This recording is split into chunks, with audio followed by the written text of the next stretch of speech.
Hi everybody, welcome to Chris's Chat and Babble. Today I've got a top guest, Mr. Paul Brown. Some of you may or may not know Paul.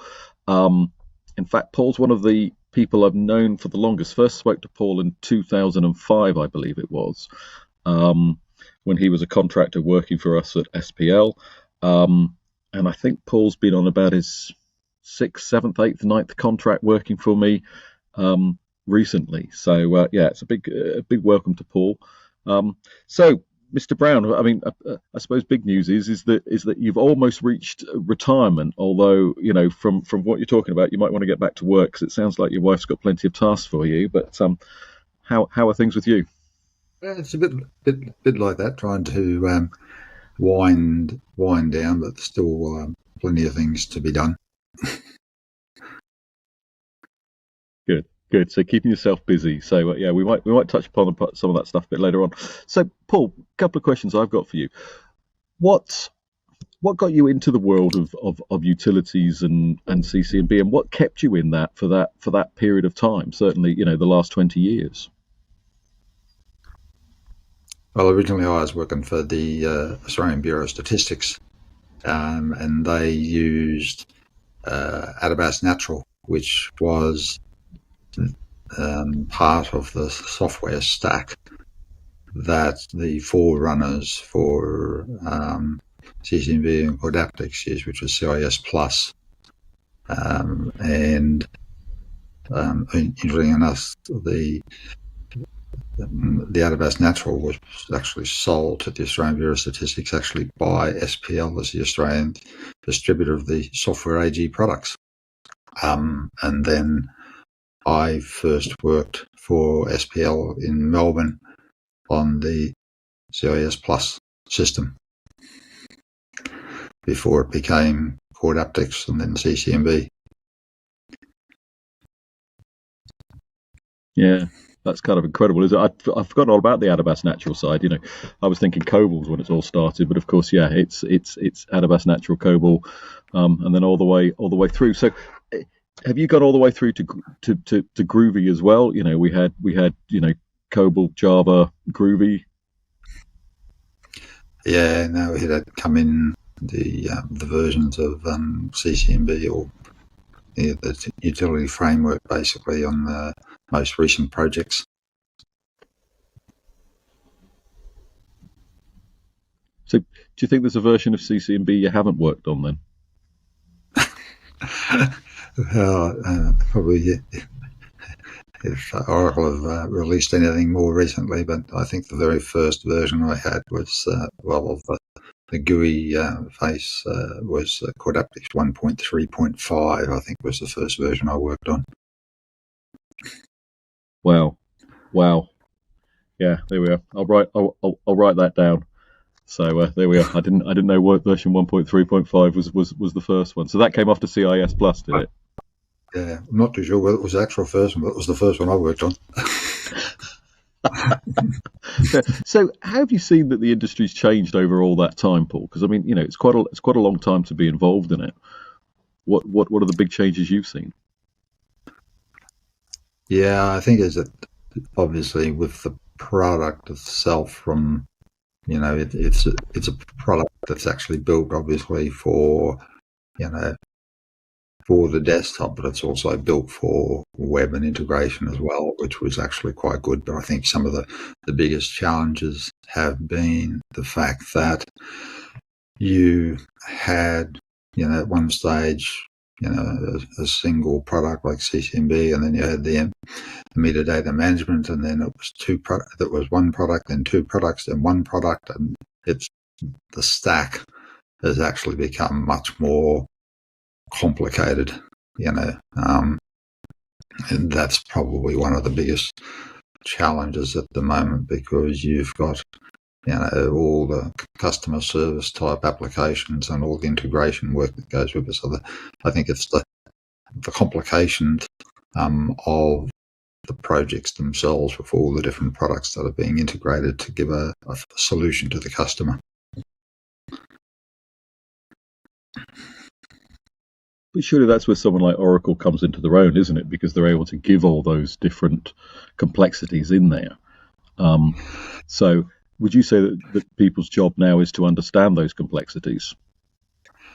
Yes, because you would have had, in the early days, people would have actually probably just had the CC&B, but now it's a myriad of products. It's just a big stack that's actually being sold to the customer, which has probably changed the dynamics of the projects and the deliverables and how it's actually managed, because there is replication of functionality, in the products.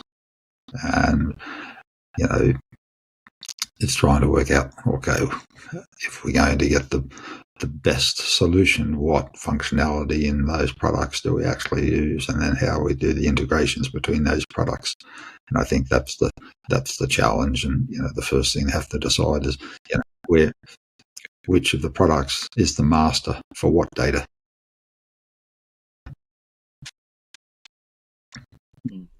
It's funny that you mentioned data, because as you said, your career started off in data, and in some ways it's sort of coming, still within that. I mean, we're seeing a lot of this mention now about big data and people going into the sort of, the data analytics of it.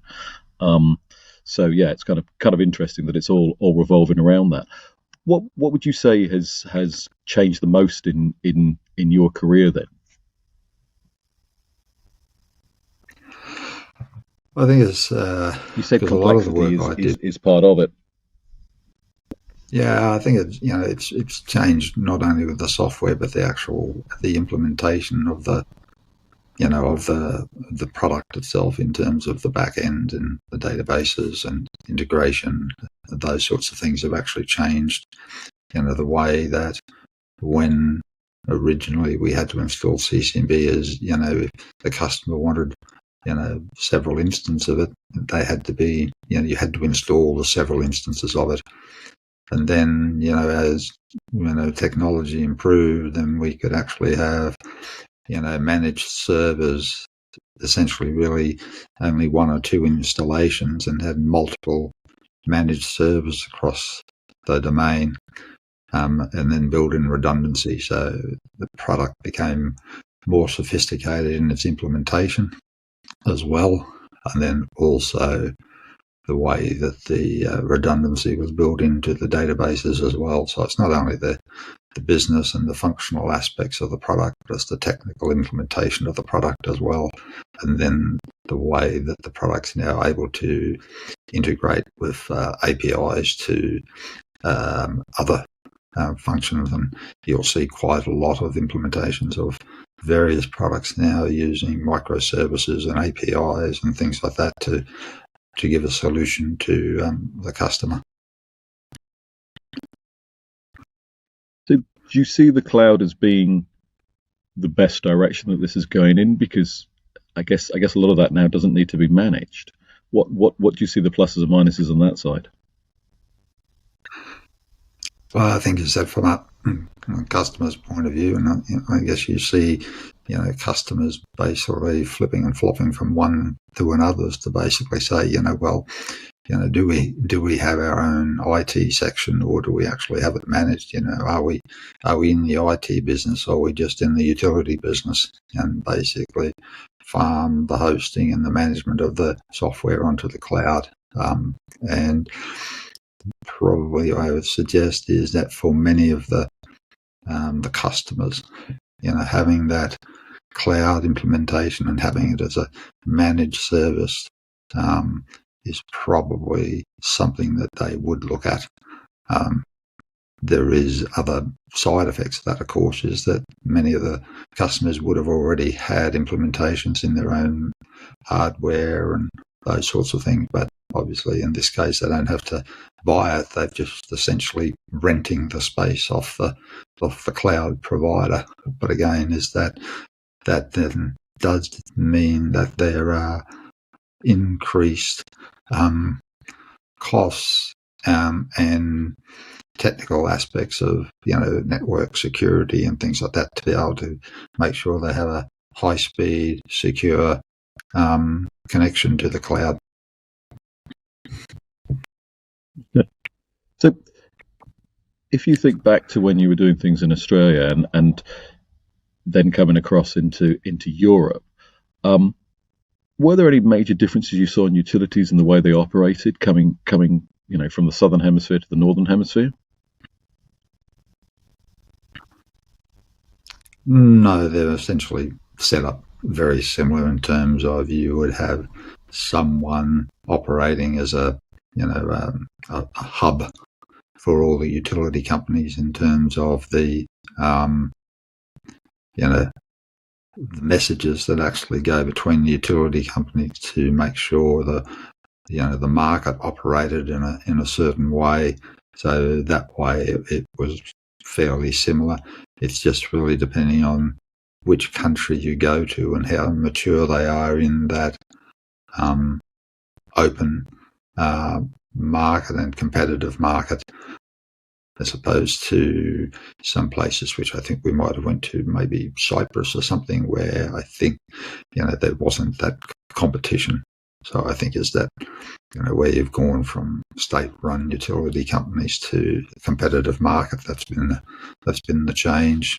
But in terms of the implementation of the software and things like that, and basic implementations, fairly much the same across wherever I've been. Yeah, it's kind of interesting actually, because they talk about the software being agnostic, and it's just those localizations. But yeah, it's good. I was talking to one of the people about the fact that I mentioned this on another chat, which was that in Australia the idea of the distributed energy side is very good, because instead of you having to get electricity out to somewhere that could be 500 kilometers away, now what you do is you put in solar panels and a big battery, and you don't have to worry about looking after all of those poles. Have you seen many other changes? Because obviously renewables the big thing at this moment in time, water scarcity, there's all those type of things out there. Have you seen any other examples of that around? No, obviously that's something that's obviously coming to the fore recently, and especially when we're just doing a recent project in the US again, the solar panels and the generators and things like that, and the solar batteries and things like that. That's obviously something which is of a more recent, and obviously the cost saving that is to the client's customers. So it's, and I think as people become more aware of it, and some places are giving incentives to customers to be able to do that. So it's probably something we're just going to see more and more of, I suspect, as the cost of the batteries and the cost of the solar panels come down. But from a implementation or from the technical side, it doesn't make any difference to you, does it, with the product, where that's coming in? Or does it mean that you have to do much more market messaging or data management? Again, realistically, if I take the example of,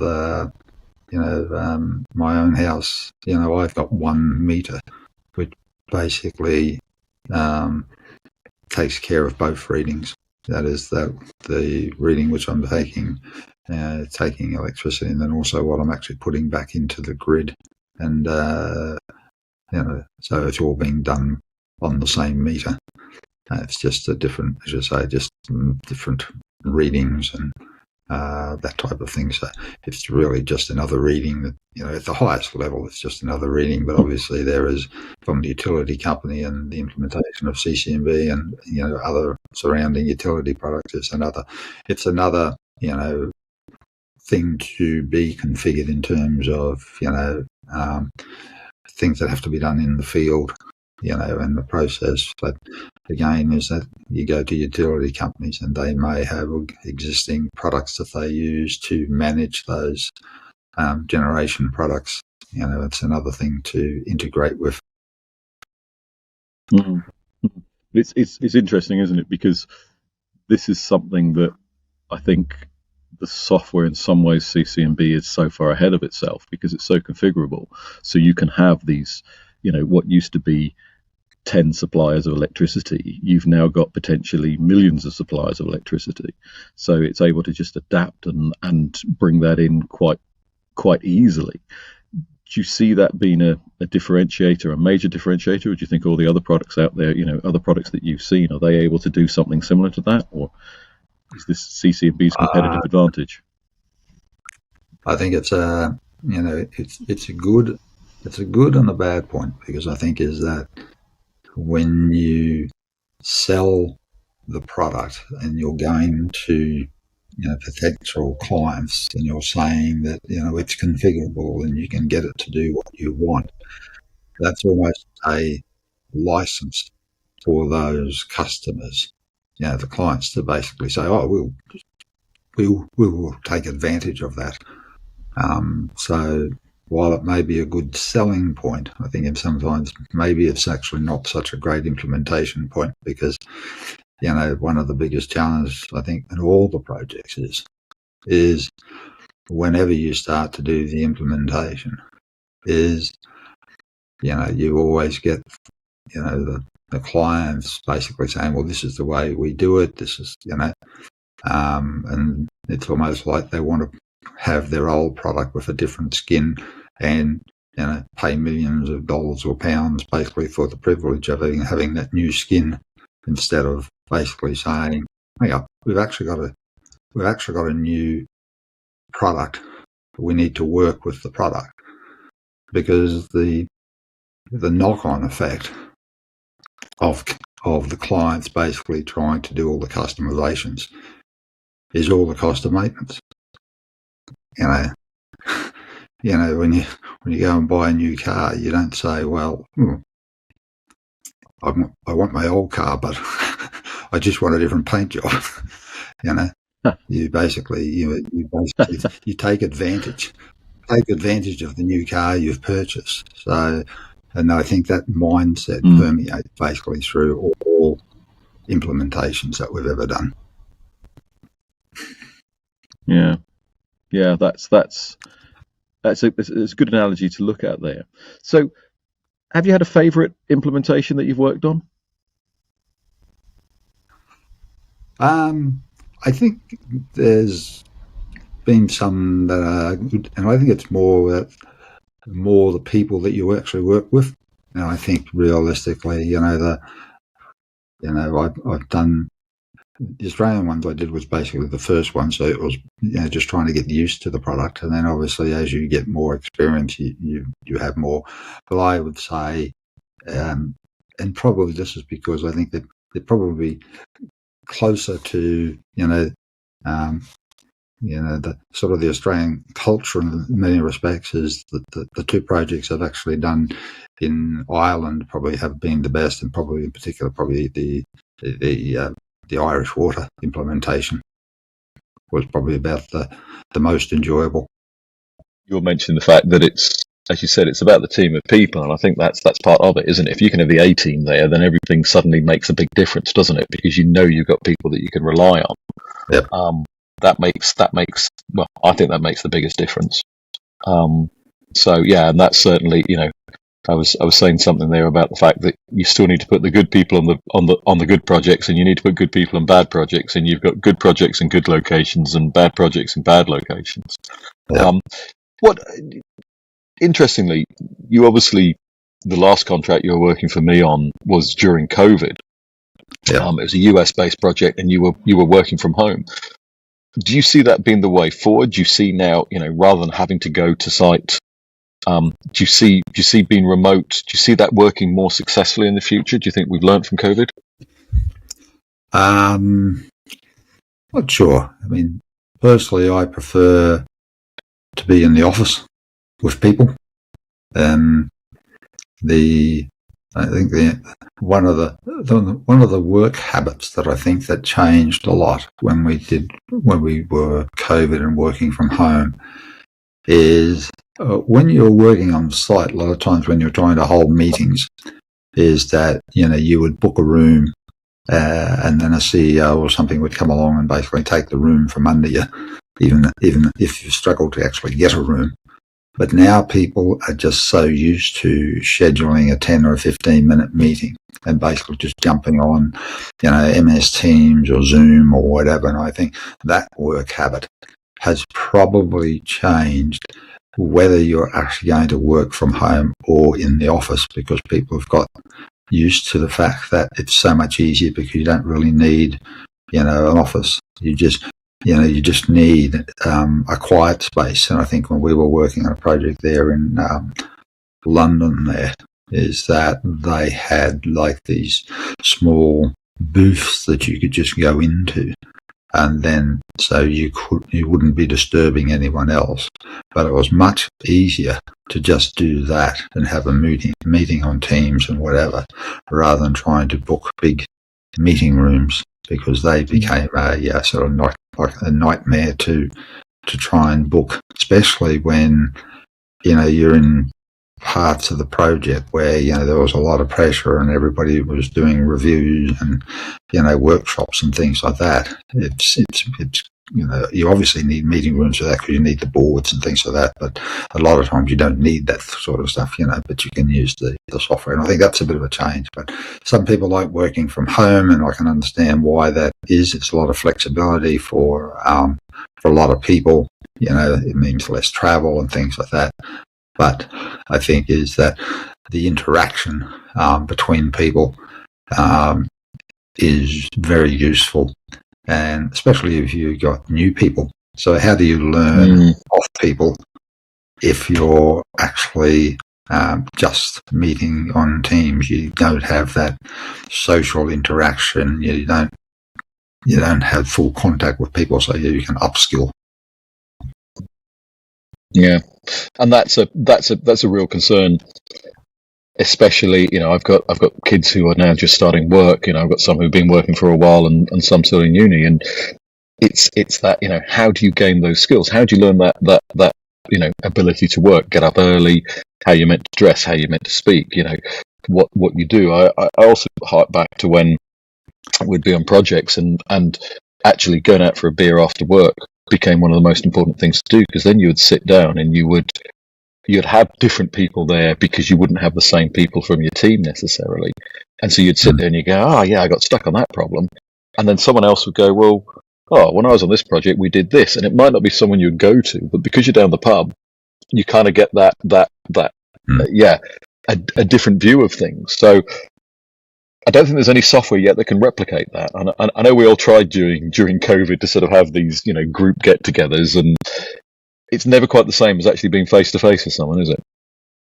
Yeah, that's right. I mean, when we were working on some of the projects in Dublin, where everybody had travelled in and were on site, we were in apartments, and you could invariably basically be at night time where you would all be sort of having a bit of dinner together, or then basically sitting down together at night time, and invariably the discussion would turn to something that you were working on and trying to nut out, okay, what are the various options for the solution, and then you've got 3 or 4 people offering up solutions and things like that, and some of the things that, you walked away from work basically saying, well, I'm not too sure how to do this. By the time you've had the discussion at night, a bit of a meal and a couple of drinks together, you come back in the morning and basically say, right, okay, now we know what we're doing. Yeah, it is. You can't really do that. You can't really do that at home by yourself. No, and that's the difficulty. I mean, one of the things that I think we did very well when we were SPL, and then when we moved into Oracle, is we had the Green Bean recruitment, where we brought on a whole load of newbies and trained them up and got them around to different projects and gave them that experience. And I think that was one of the most successful things that we did. And it's how do you replicate that in today's world? And I think that's a very difficult challenge to try and sort out, because as you said, do you want to be in the office 5 days a week because you're trying to train someone up? Probably not. But who's going to do that? Is it always someone else's problem, or do we all accept that one? And I don't think there's an answer, Paul, unless you've got some really good answer for that one. Yeah, a bit of a difficult challenge, because it's hard to administer people remotely. That didn't help. We got software for that, don't worry. Yeah, I think that's really difficult, because you know, your the way that you deliver the projects is about, okay, yes, the quality of people you got, but it's also the relationships they build up so that there can be good open discussions about solutions, and it's more about people willing to help each other, you know, and also be very open to different solutions and why you would do one solution over another, you know, and you can't get that if you don't have that interaction between people. No, very true. And obviously with you coaching the Island Touch rugby team, you know, that would be difficult to do remotely, wouldn't it? You know, can you give people training over Zoom? Because you must have done some of that during COVID. Yeah, typically we do a lot of training, and we basically try and do a lot of stuff online that we couldn't. That basically we do stuff online, more educational type things, so that when we actually get together, we are productive.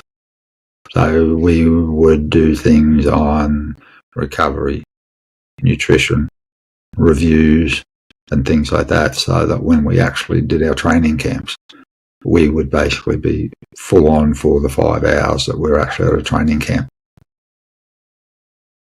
And do you think you can bring some of that experience into business? Do you think that's transferable in? Yeah, well, again, the principle. Well, I guess the challenge really is, you know, what do you really need to do, or what's the good benefits of the face to face, you know, and it's a bit like we talk about, you know, people trying to coach themselves off YouTube videos.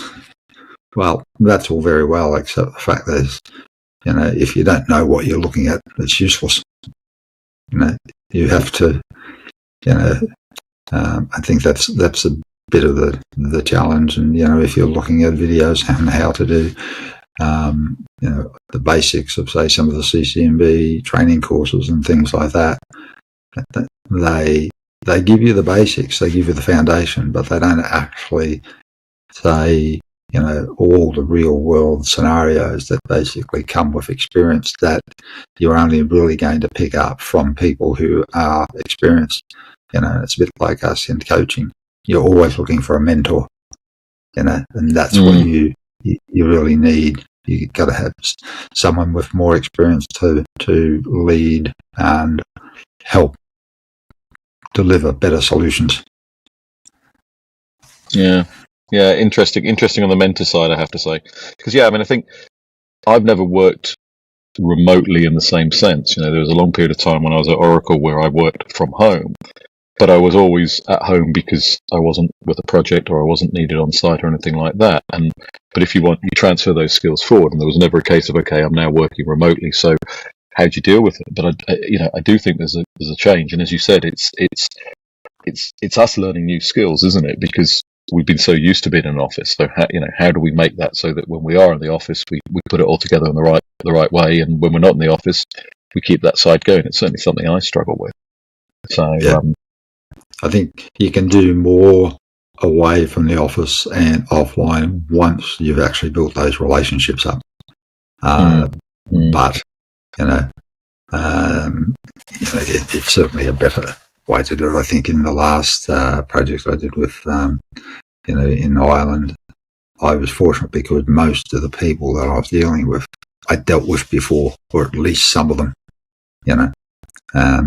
So that was a big help. Yeah. But then there were other people that I hadn't actually dealt with before. However, you know, once you build up the relationship, it's okay, you know. But in that scenario, in some of those scenarios, there is that I would have struggled if I had been like a new person coming onto the project. It's okay if you already have been through the mill several times, but if you're a new person, you know, trying to be productive and upskill, it's difficult. So would you recommend people coming into the CC&B world, you know, what should they do, you know, if they want to, you know, make that transition from, you know, being a business analyst to actually being a CC&B person? What you know, how do you think they should do it now? if you already have the analytical skills and you know the principles and the processes, that's one thing.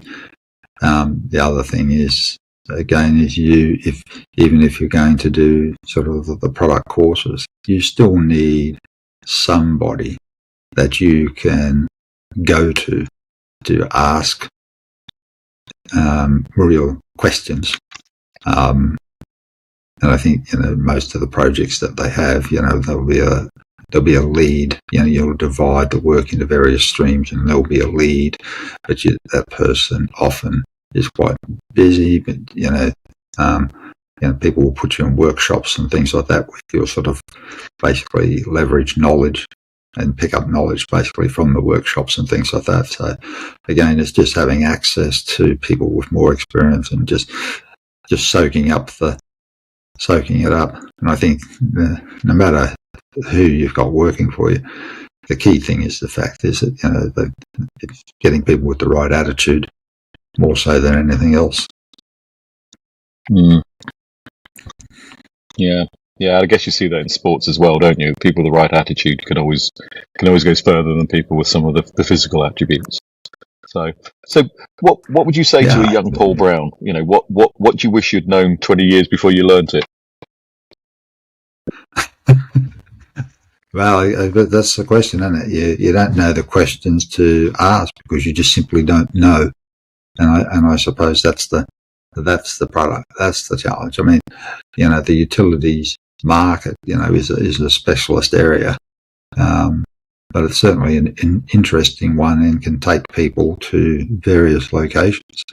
The one thing, there's no real impediment for someone to travel to various countries to do projects, and I think that's actually a good aspect of basically being in the industry and with utilities. I've worked in Australia and South Africa and various places in Europe, and even not physically in the US, but worked on US projects. So I think is that there is the opportunity if people actually want to to travel. Then if you can do the job, you could basically work anywhere in the world if you wanted to. Yeah, and that used to be part of. We used to say this in SBL terms. You can only ever work for the company if you weren't born in the country in which you were living. Because I go back to the London office, and you had South Africans, you had Kiwis, you had Aussies, you had Canadians, you had Americans, Filipino. Indians. It was just it was a right mixing pot of people, and I always found that was a fantastic thing to have. Certainly never experienced anything like it before or actually since. Yeah, I think when I first came over the project here I worked in Northern Ireland, there wasn't actually any locals on the project at all, and as you say, from all over the place. And people just get on with each other. Yeah, absolutely. But that was part of the sort of nature of us, wasn't it? With this sort of get on, which is also what you're going to do with the customer side, isn't it? So there we are. All right. Well, look, thanks, Paul. I appreciate your time. I would say good luck with your retirement, but I know that you're not going to be sitting still. I know the touch rugby and the stuff you're doing there is pretty impressive. I'm sure that's. Do you want to tell us a little bit about the sort of touch rugby stuff that you're doing? The training and courses. Yeah, well, I first started with it in 1975, so I still do it. I've just reached my 100th coaching cap for Ireland at the last European Championships. Congrats, mate. That's impressive. A bit of plus playing coaches. So it's always like anything in IT, it's a continuous learning experience, and you're always trying to look for a way to improve your things and things like that. And again, just keep seeking out experts. We deal with higher level coaches, sports scientists, nutritionists, physios, and things like that. So, just like in our projects, you're looking for good DBAs, you're looking for people who are experts in their field to try and actually just get a better outcome. So, process-wise, it's same thing, different skin. Well, there we are. Well, look, I was going to say, you never know. You might be called up for the England job on the real, on the full contact. But we'll see what happens over the next couple of months with the Rugby World Cup. Yeah. And I'm sure we'll have a few conversations. But look, thanks, Paul. Appreciate your time, and I'll look forward to speaking to you again at some point. Okay, pleasure, Chris. Thanks very much. Cheers.